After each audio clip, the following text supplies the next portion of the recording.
सबसे पहले हम डिस्कस करने जा रहे हैं सब्जेक्ट वर्ब अग्रीमेंट। सेंटेंस का सबसे the most essential parts of a sentence is subject and verb. Subject, सबसे पहले हमने ये देखना है कि यहाँ पे सब्जेक्ट होता क्या है। Subject, what is a subject. Subject क्या होता है?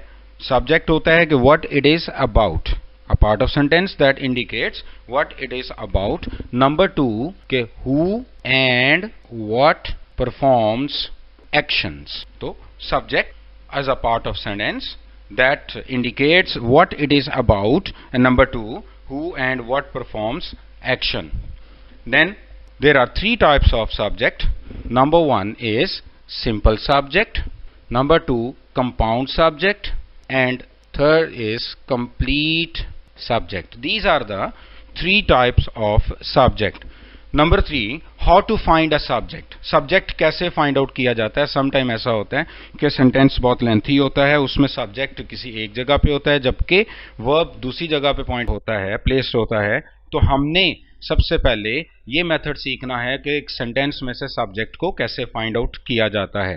तो जब भी हमने किसी सेंटेंस से सब्जेक्ट को फाइंड करना है तो हम सब्जेक्ट से, हम सेंटेंस से दो सवाल पूछ लेते हैं, एक हु का और दूसरा व्हाट। हु और व्हाट के आंसर में आने वाला जो वर्ड होगा वो सब्जेक्ट होगा और वो कोई नाउन होगा या कोई प्रोनाउन होगा या कोई नाउन फ्रेज होगा। तो ये हमारे पास सब्जेक्ट को फाइंड आउट करने के मेथड हैं कि सब्जेक्ट फाइंड करना हो तो सेंटेंस से हम दो सवाल पूछते हैं, एक हु और दूसरा वर्ड।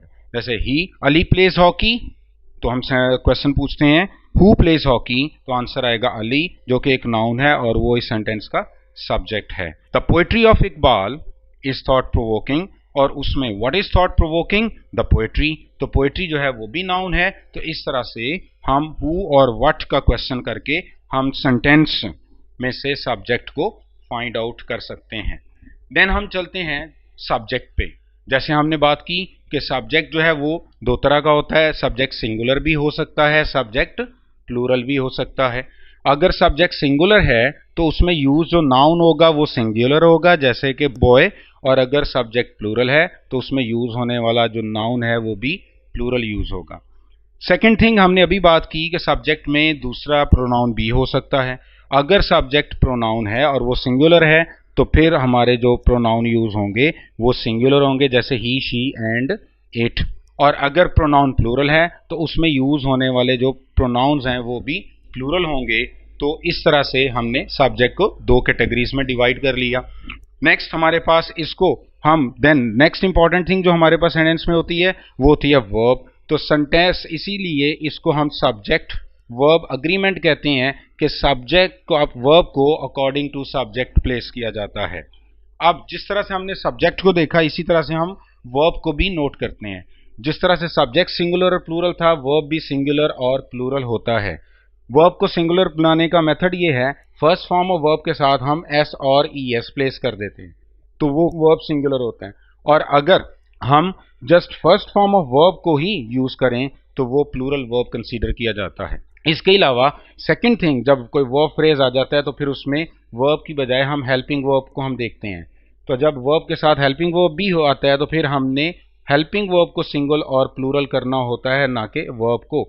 जब हेल्पिंग वर्ब सेंटेंस के अंदर हो तो फिर हम वर्ब को चेंज नहीं करते बल्कि सिर्फ हम हेल्पिंग वर्ब को ही सिंगुलर और प्लूरल करते हैं। जैसे कि अगर हमारा सब्जेक्ट सिंगल है तो उसमें हेल्पिंग वर्ब सिंगुलर यूज होगा, जैसे इज, वॉज और हैज।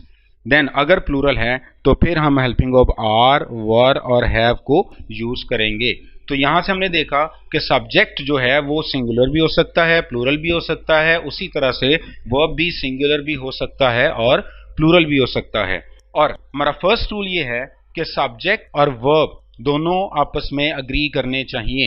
इट मीन्स कि अगर सब्जेक्ट हमारा सिंगुलर है तो वर्ब भी सिंगुलर होगा, और अगर सब्जेक्ट प्लूरल है तो वर्ब भी प्लूरल होगा, जो कि हमने यहाँ पर देखा। नेक्स्ट हम चलते हैं कि हमने एक चीज यहाँ पे भी डिस्कस की थी कि हम वर्ब को सिंगल और प्लूरल बनाने के लिए हम जो देखते हैं कि नाउन और वर्ब दोनों प्लूरल फॉर्म्स बनाते हैं, लेकिन दोनों एक दूसरे के अपोजिट वे में बनाएंगे।